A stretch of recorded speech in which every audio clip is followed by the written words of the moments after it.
केसर तिलक लगावो, भीतर भावने जगावो,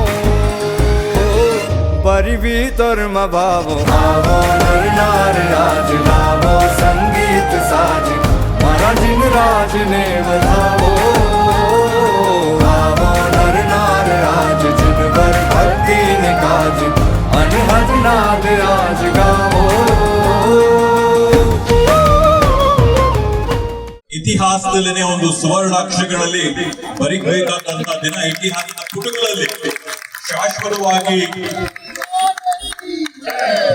ಇತಿಹಾಸದ ಪುಟಗಳಲ್ಲಿ ಶಾಶ್ವತವಾಗಿ ಉಳಿಬೇಕಾದಂತಹ ಒಂದು ದಿನ ಇವತ್ತು. ಹೊಸಕೋಟೆ ತಾಲೂಕಿನ ಹೊಸಕೋಟೆ ನಗರದಲ್ಲಿ ಇವತ್ತೇನು ನಾವಿಲ್ಲಿ ಒಂದು ಜೈನ ಮಂದಿರದ ಲೋಕಾರ್ಪಣೆ ಕಾರ್ಯಕ್ರಮನ ನಾವು ಮಾಡಿದೀವಿ. ನಿಜವಾಗ್ಲೂ ಮುಂದಿನ ಬರುವಂತ 100 ಶತಮಾನಗಳಿಗೆ ಇದು ಹೊಸಕೋಟೆ ನಗರಕ್ಕೆ ಕೊಟ್ಟಂತ ಒಂದು ಸಾಕ್ಷಿ, ಶಾಶ್ವತವಾದಂತ ಕೊಡುಗೆ. ಈ ಕುಟುಂಬಕ್ಕೆ ನಾನು ಆರ್ಥಿಕ ಧನ್ಯವಾದಗಳನ್ನ ಈ ಸಂದರ್ಭದಲ್ಲಿ ನಾನು ಬಯಸ್ತಾ ಇದ್ದೀನಿ.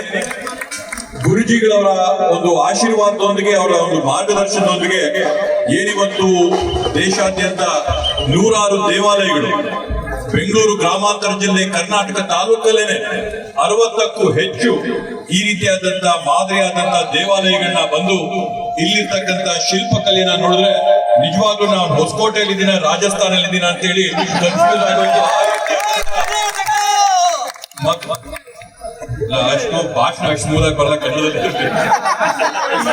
ಆದ್ರಿಂದ ಈ ರೀತಿಯಾದಂತಹ ಒಂದು ದೇವಾಲಯನ ನಮ್ಮ ಹೊಸಕೋಟೆ ತಾಲೂಕಿಗೆ ಕೊಟ್ಟಿದ್ದಕ್ಕೆ ನಮ್ಗೆ ಅನಂತ ಧನ್ಯವಾದಗಳನ್ನ ಹೇಳ್ತಾ, ದೇವಾಲಯದ ಪರವಾಗಿ ನಮ್ಮ ಜೈನ ಸಮುದಾಯಕ್ಕ ಅಭಿವೃದ್ಧಿಗಾಗಿ ಈಗಾಗಲೇ ಗುರುಜಿಯವರ ಜೊತೆ ಚರ್ಚೆ ಮಾಡ್ತಾ ಇರ್ಬೇಕಾದಂತ ಸಂದರ್ಭದಲ್ಲಿ ನಾನು ಹೇಳಿದೆ, ನಮ್ಮ ತಾಲೂಕಿನ ಮುಗ್ವಾಳ ಗ್ರಾಮದಲ್ಲೇನೆ ಏನು ನಮ್ಮ ಯಾತ್ರಿಗಳಿದ್ದಾರೆ, ಯಾತ್ರಿಗಳಿಗೆ ಒಂದು ಜಾಗ ಮಾಡ್ಕೊಡ್ಬೇಕು ಅಂತ ಹೇಳಿ ಪಂಚಾಯತಿ ಕಟ್ಟಡನ ಬದಲಾಯಿಸಿ ಯಾತ್ರಿ ನಿವಾಸಕ್ಕೆ ಅವಕಾಶ ಮಾಡಿಕೊಟ್ಟು ಇನ್ನ 3-4 ತಿಂಗಳೊಳಗಡೆ ಮುಳಬಾಗಲ್ ಕೆರೆ ಪಕ್ಕದಲ್ಲಿರ್ತಕ್ಕಂಥ ವೀರಭದ್ರ ಸ್ವಾಮಿ ದೇವಾಲಯದ ಆವರಣದಲ್ಲಿ ಒಂದು ಹೊಸ ಒಂದು ಕಟ್ಟಡ ಬರುತ್ತೆ. ಅಲ್ಲಿ ಕೂಡ ನಮ್ಮ ಎಲ್ಲ ಸಮುದಾಯಕ್ಕೆ ಅನುಕೂಲ ಆಗಂತ ಕೆಲಸನ ಮಾಡ್ಕೊಡ್ತೀನಿ ಅಂತ ಹೇಳಿ ದೇವರ ಆಶೀರ್ವಾದ, ಗುರುಗಳ ಆಶೀರ್ವಾದ, ದೇವನಹಳ್ಳಿ ತಾಲೂಕಲ್ಲಿ ಒಂದು ಸಣ್ಣ ಕೆಲಸನ ನನ್ನ ಕೈಲಾಗಂತ ಒಂದು ಸಣ್ಣ ಅಳಿಲು ಸೇವೆನ ಇವತ್ತು ಗುರುಜಿಯವರು ಮನವಿ ಮಾಡಿಕೊಂಡಿದ್ದಾರೆ. ನಾನು ಈ ಒಂದು ಸಭೆಯ ತಮ್ಮೆಲ್ಲರ ಮುಂದೆ ನಾನು ಆಶ್ವಾಸನೆ ಕೊಡ್ತಾ ಇದ್ದೀನಿ. ಗುರುಜಿಯವರ ಸಣ್ಣ ಕೋರಿಕೆ ಏನಿತ್ತು ಆ ಕೋರಿಕೆನ ಈಡೇರಿಸಕ್ಕೋಸ್ಕರ ನನ್ನ ಶಕ್ತಿ ಮೀರಿ ನಾನು ಈ ಸಮುದಾಯಕ್ಕೆ ಕೆಲಸನ ಮಾಡ್ಕೊಡ್ತೀನಿ ಅಂತ ಹೇಳಿ ನಮ್ಗೆ ಅನಂತ ಧನ್ಯವಾದಗಳನ್ನ ಆಶ್ವಾಸನೆ ಕೊಡ್ತಾ, ಇವತ್ತು ಕರ್ನಾಟಕ ರಾಜ್ಯದಲ್ಲಿ ಒಂದು ಅಲ್ಪಸಂಖ್ಯಾತರ ಸಮುದಾಯ, ಒಂದು ಮೈನಾರಿಟಿ ಕಮ್ಯುನಿಟಿ ಆಗಿರ್ತಕ್ಕಂಥ ಜೈನ ಸಮುದಾಯ ಈ ಒಂದು ರಾಜ್ಯಕ್ಕೆ ಅಪಾರವಾದಂತ ಒಂದು ದೊಡ್ಡ ಸೇವೆನ ಮಾಡ್ಕೊಂಡು ಬಂದಿದೆ.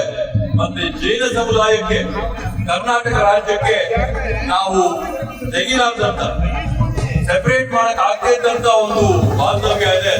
ಒಂದು ಶ್ರಾವಣ ಬೆಳಗುಣಕ್ಕೆ ನಾವು ಹೋದ್ರೆ ಅಲ್ಲಿರ್ತಕ್ಕಂಥ ನಾವು ದೇವಾಲಯ ನೋಡಿ, ಅಲ್ಲಿರ್ತಕ್ಕಂಥ ಬಾಹುಬಲಿ ನೋಡಿದ್ರೆ ಆ ಕಾಲದಿಂದ ಕೂಡ ಗಂಗರ ಸಾಮ್ರಾಜ್ಯದಲ್ಲಿ ಜೈನರ ಒಂದು ಆಳ್ವಿಕೆಯಲ್ಲಿ ಬಂದಿರ್ತಕ್ಕಂಥ ಇತಿಹಾಸ ಸಂಸ್ಕೃತಿ ಅದರಿಂದ ಜೈನ ಪದ್ಧತಿ, ಜೈನ ಒಂದು ತತ್ವ ಸಿದ್ಧಾಂತಗಳನ್ನ ಕರ್ನಾಟಕ ರಾಜ್ಯ ಅಳವಡಿಸಿಕೊಂಡು ಬಂದಿರ್ತಕ್ಕಂಥದ್ದು. ಮುಂದಿನ ದಿನಗಳಲ್ಲಿ ಸಾತ್ವಿಕ ಬದುಕಿಗೋಸ್ಕರ ಏನೇನೆಲ್ಲ ಸಹಕಾರಗಳನ್ನ